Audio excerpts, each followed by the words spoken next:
Things haven't changed in the many decades of the Academy Awards to the point that when it comes to an animated category, always bet on the Disney film.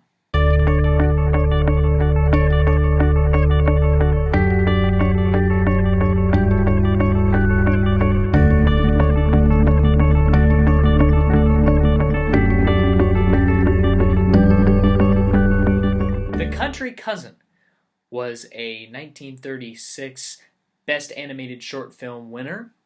It was in the Silly Symphony series, which was produced by Walt Disney. This would be Walt Disney's 5th win in the animated short film category, and also the 5th win for the Silly Symphony series. This 9-minute short film is an adaptation of the Aesop fable, The Town Mouse and the Country Mouse. This story depicts a country mouse going to see his city cousin in, well, the big city.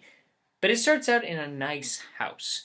Touring the house, they end up on a table in which they're having some really, really delicious food. Dining like kings, pretty much.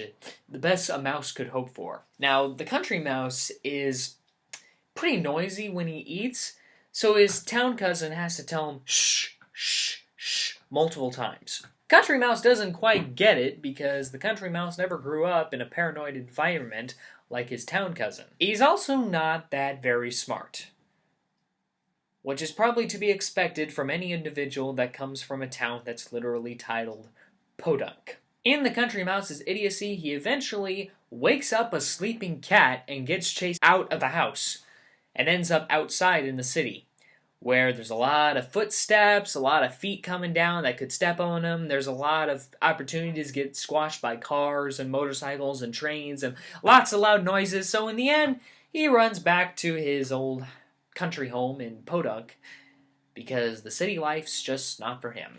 I think the scene on the table was a bit bloated. I felt like they could have done more with the time they had. I guess they wanted to show how many foods they could mess with, how the mouse would react to a celery stick, how the mouse would react to a pile of gelatin. That's just one little nitpick here and there. Music works well. There's no dialogue once again, but that's okay. This movie would be appropriate to show a kid. Unlike a couple other Silly Symphonies, mainly Three Orphan Kittens, there's nothing like racial or inappropriate for 21st century times as opposed to the 1930s. This works well, although they might not understand the telegram thing at the beginning, but for the most part, the kids will get what's going on. Very appropriate for kids. It'd be certainly worth watching for them. And since this is a short film, don't really have much to talk about. I'll just settle there. Thanks for watching, and I'll see you next time.